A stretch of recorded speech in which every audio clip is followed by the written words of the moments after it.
നമസ്കാരം.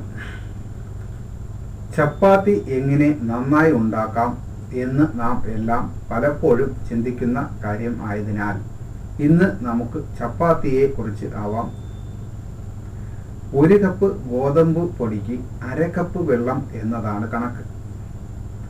അതായത് പൊടി എത്ര എടുക്കുന്നുവോ അതിന് നേർ പകുതി വെള്ളം വേണം എടുക്കാൻ. നാം എത്രയാണോ മാവ് എടുക്കാൻ ഉദ്ദേശിക്കുന്നത് അതിന് കണക്കാക്കി വെള്ളം എടുത്ത് അടുത്ത് വെച്ചതിന് ശേഷം വേണം മാവ് കുഴയ്ക്കാൻ ഒരുങ്ങാൻ. ഒരു ബൗൾ എടുത്ത് അതിൽ മാവ് ഇടുക. തുടർന്ന് കുറേശ്ശെ വെള്ളം ഒഴിച്ച് കുഴയ്ക്കുക. ഏകദേശം ഉണ്ട പരുവം ആവുമ്പോൾ കൈകൊണ്ട് ബലം കൊടുത്ത് ഉരുട്ടുക. ബോൾ ഷേപ്പ് ആയി കഴിഞ്ഞാൽ കൈവെള്ളയിൽ അല്പം വെള്ളം പൂശി ആ വെള്ളം മാവിന് ചുറ്റും പുരട്ടുക. ഉടനെ തന്നെ മാവ് മൂടി വയ്ക്കുക. അരമണിക്കൂർ കഴിഞ്ഞ് നോക്കുമ്പോൾ മാവിന് പുറത്ത് പൂശിയ വെള്ളം മുഴുവനും അത് പിടിച്ചിരിക്കണം. ഇനി 1 സ്പൂൺ എണ്ണ തടവി മാവ് ഒന്നുകൂടി ഉരുട്ടി ഒരു തുണി കൊണ്ട് മൂടി വയ്ക്കുക. ഇനി നമ്മളിത് പരത്തുമ്പോൾ ശ്രദ്ധിക്കേണ്ട കാര്യങ്ങളിലേക്ക് കിടക്കാം. പരത്തുമ്പോൾ കോലുകൊണ്ട് ചപ്പാത്തിയുടെ എല്ലാ വശത്തും ഒരുപോലെ പ്രഷർ കൊടുക്കണം. ശക്തി കൂട്ടി ഉരുട്ടരുത്. ഇടയ്ക്കിടയ്ക്ക് പൊടി തൂക്കി കൊടുക്കണം. പൊടി കൂടിയാൽ ചപ്പാത്തി കരിയുകയും ചെയ്യും. ഇനി നമുക്ക് ചപ്പാത്തി ചുട്ടെടുക്കുന്ന രീതി ശ്രദ്ധിക്കാം. ചപ്പാത്തി ചുട്ടെടുക്കുന്ന രീതിയും പ്രധാനമാണ്. കല്ലിൽ ഇട്ട് കഴിഞ്ഞാൽ 5 സെക്കൻഡ് കഴിഞ്ഞാൽ തിരിച്ചിടുക. വീണ്ടും 5 സെക്കൻഡ് കഴിഞ്ഞാൽ വീണ്ടും തിരിച്ചിടുക. പിന്നെ ഒരു തുണി കൊണ്ട് പ്രസ് ചെയ്ത് കൊടുക്കണം. പിന്നെ വേണമെങ്കിൽ നമുക്ക് ഫുൽക ചെയ്യാം. ഫുൽക ചെയ്യുന്നത് എങ്ങനെയാണെന്ന് പരിചയപ്പെടാം.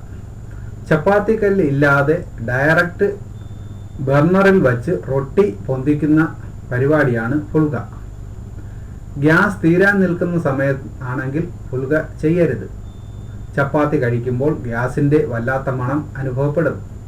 ഫുൽക ചെയ്യുന്നതിന് മുൻപും അതിന് ശേഷവും ബർണർ നന്നായി വൃത്തിയാക്കിയിരിക്കണം. ഫുൽക ചെയ്യാൻ പരിചയം ഇല്ലാത്തവർക്ക് ഫുൽക സ്റ്റാൻഡ് പാത്രക്കടയിൽ നിന്നും വാങ്ങാൻ കിട്ടും.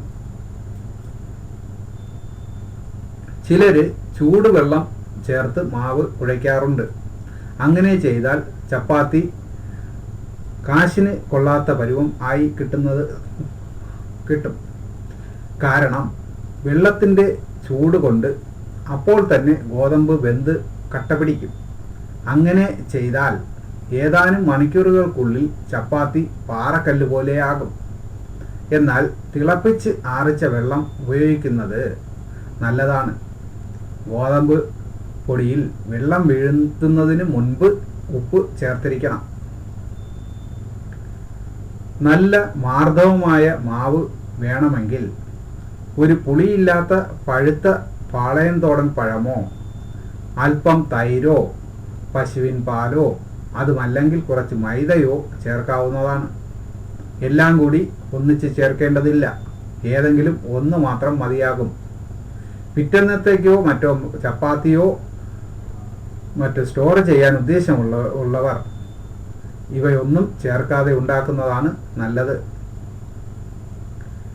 മിച്ചം വരുന്ന ചപ്പാത്തി വൈകിട്ടത്തേക്കോ അടുത്ത ദിവസത്തേക്കോ എടുക്കേണ്ടി വന്നാൽ അവ വീണ്ടും കല്ലിൽ വച്ച് ചൂടാക്കരുത്. ഇഡ്ഡലി തട്ടിൽ അടിയിൽ വെള്ളം ഒഴിച്ച്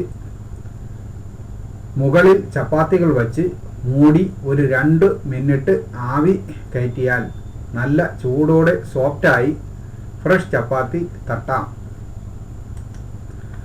ചപ്പാത്തി ചുട്ട് അടുക്കുമ്പോൾ പുറമെ അല്പം നെയ്യോ ബട്ടറോ തേച്ച് കൊടുത്താൽ നല്ല രുചി കിട്ടും. ഇങ്ങനെ ചെയ്യുന്ന ചപ്പാത്തിക്ക് ഒരു കറി പോലും ആവശ്യമില്ല. ഒരു പാത്രത്തിൽ ചപ്പാത്തി എടുത്ത് അതിന് മുകളിലൂടെ കുറച്ച് പാൽ ഒഴിച്ച് പഞ്ചസാര തൂകിയാൽ അപാര രുചിയോടെ മടക്കി തിന്നാം. അല്ലെങ്കിൽ ഒരു പാത്രത്തിൽ കുറച്ച് തൈര് എടുത്ത് അതിൽ 1 സ്പൂൺ പഞ്ചസാര ഇട്ടിളക്കി അതിൽ മുക്കി ചപ്പാത്തി തിന്നാം. നല്ല രുചി ആണ്.